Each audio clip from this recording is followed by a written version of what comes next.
invasion of Crimea, Iraq falling apart and returning to a fractured state, Syrian intervention. The next things to come along are that the rest of the Middle East falls apart, not just what we're already seeing but Jordan, Lebanon, Saudi Arabia, Iran, pretty much everything except Israel, eventually a space station, no idea which one or when/how, will deorbit. A war between Russia and the US is going to kick off, it's inevitable.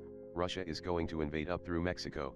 The red line is how far into the US they end up advancing due to aid from the native Mexican population.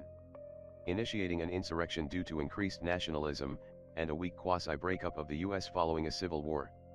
The green circle is a flashpoint where Russia didn't invade at first, they stayed on one side of the ship channel until finally attempting to cross it, and that's when things go nuclear. 36 nuclear weapons are exchanged in and around the green circle. I have no idea how many are exchanged elsewhere, as that is the last time we have internet or TV ever again. Many other electronic devices and vehicles still worked, however, mostly older ones though, and for some reason, as I said, the handheld scanner for finding humans worked. Russia does a few more strikes with aircraft that I assume were hardened against the initial nuclear exchange. Although they very quickly stopped, as I imagine they likely ran out of fuel or some such other reason. Very soon after this is when the ships arrived. They are able to reanimate the bodies if they're fresh. I don't think they can if they've been dead for a long time or in the ground for a while, but I think there's about a 1-week window that they still can. I wouldn't advise killing yourself though, obviously. I'm not sure what they looked like. They were always wearing human skin when I saw them, although it was sort of loose, and they would walk upright like humans, but they could run faster than any human, and even faster on all fours. Even the child-sized ones were stronger than any human. There was no way to kill any of them either. I don't mean that figuratively, I mean literally. In my entire time I had not seen a single one die. They had a weird sort of glow to them though, like you could see under the skin where they had glowing machinery or augmented body parts or something that were part of them, and some of them the heads didn't look right because you could see the human skin on them, but you could see 4 or 5 glowing white eyes under the skin. The only way to survive was either run, which wasn't advisable because they will catch you on foot, or hide until they leave, but even that wasn't too good because they were extremely quiet and would just sit there and wait outside of doors silently until people opened them, and then they would take them. The only people who really survived were the ones who had already gotten to the middle of nowhere when the nuclear war went down, or those who had basically given away their own as bait to lure them away while they escaped. I would not doubt for a second that by the end of the 72 years there were probably only a few 100,000 people left on Earth, if even that many. My scanner isn't working, so I can't upload anything I've drawn about this stuff without it being shit tier quality, but from what I can tell their technology is compartmentalized, as in they have several tiers/hierarchies of technology. Whether this is due to them being an amalgam of civilizations or not is unknown to me. Most of their other stuff was absolutely useless to us though. There was no way for us to use it. Somehow with these portals being open they were siphoning some kind of energy that powered the ships, completely different from electricity, although I'm not sure they even needed the portals, to be quite honest. Without this energy the pieces of their ships were literally nothing more than useless common metals/alloys. They somehow underwent some kind of rapid breakdown without the energy source. I don't remember how the portals closed or how the ships were destroyed. I was in the middle of nowhere at the time. I'm almost certain, 90% anyways, that there's some kind of scavenger civilization. They wait for civilizations to wipe themselves out, and then it's like it's some kind of cosmic law that for the most part everyone is allowed to pick through the remains, which I think is what happened after the nuclear war, and I think someone didn't like this and kicked them out, but not before they damaged the sun as a final fuck you to humans and whoever helped them. As I said though, it was not fun. There was something left behind. I don't think it was them though, I think it was something else. It was something in the long dark that would eat people. They didn't glow and I never saw them. I just knew not to ever show any light at night time ever, and when it was night we slept underground. We slept underground under the house in case the things in the dark came inside and found us. I think they were little more than animals, maybe something they left behind, but I don't know. I don't even know if the long dark was permanent or not, as that's when the dream ended. The sun was dying. It was also possible in addition to this that it was nighttime, as it was the sun had died, or that they had moved an object in front of it to obfuscate the earth, or maybe it was residual atmospheric debris from the nuclear war and everything else that had happened. I know for a fact that something did happen to the sun though, so it could have been a compounded mixture of these events. In addition to this, I remember one time during this dream, a different occasion, where I had gotten onto one of the ships somehow, and I saw what happened to the people who were taken. They were intubated in their back and varying body parts, not too much unlike the Matrix. however there were far more cables and other mechanisms that I have no idea what they were, but if you died then these devices let them bring you back. And most of the people attached to these devices were spliced open with organs showing or missing entire pieces of their bodies. There were a few people who weren't much more than heads with gore sticking out of the bottom, but they were still intubated and kept alive and mostly just screamed. The inside of the ships was the same slate grayish color, but there were colors made of energy, perhaps as electronic interface panels of some sort, but probably not. It wasn't pretty colors though, just varying shades of white/yellow/light bluish. It was very basic too, none of that H.R. Geiger alien style. The ships were very utilitarian in design on the inside, everything served a purpose and only that purpose, no decoration whatsoever.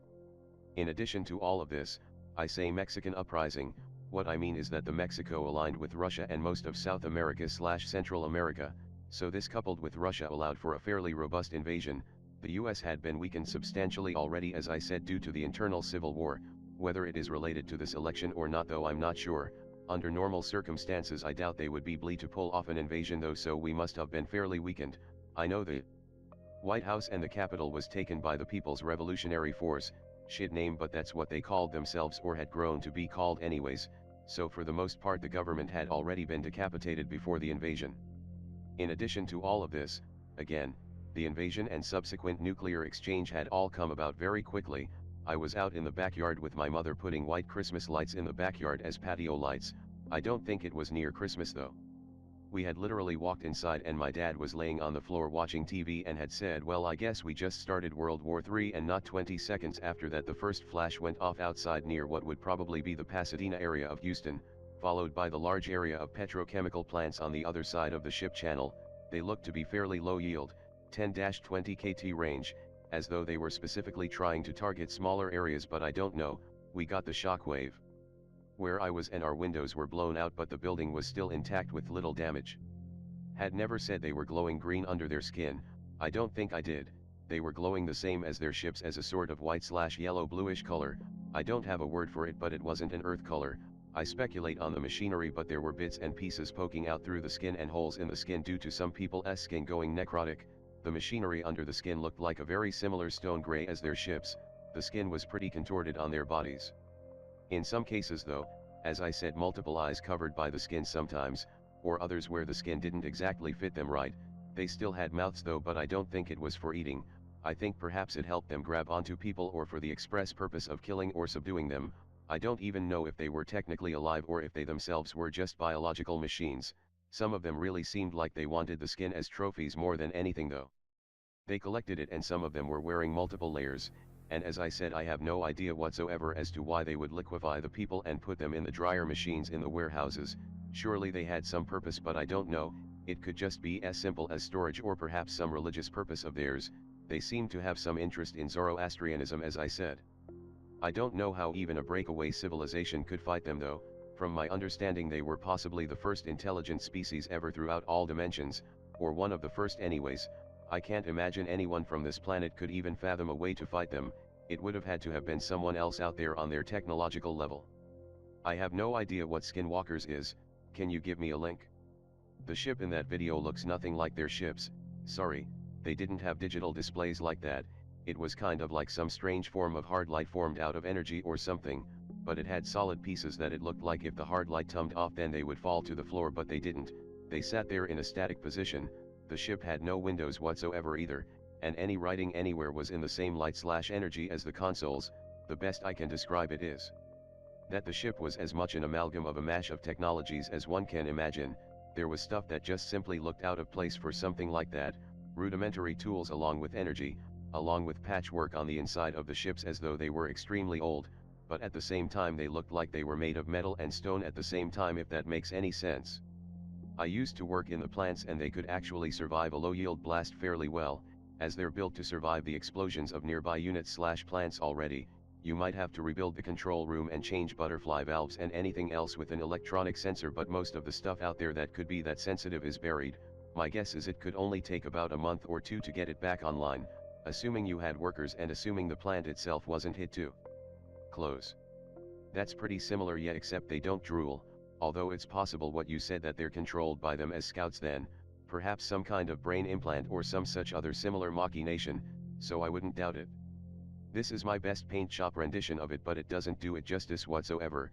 The things were massive and intimidating, like just up there in the sky, solid and unmoving.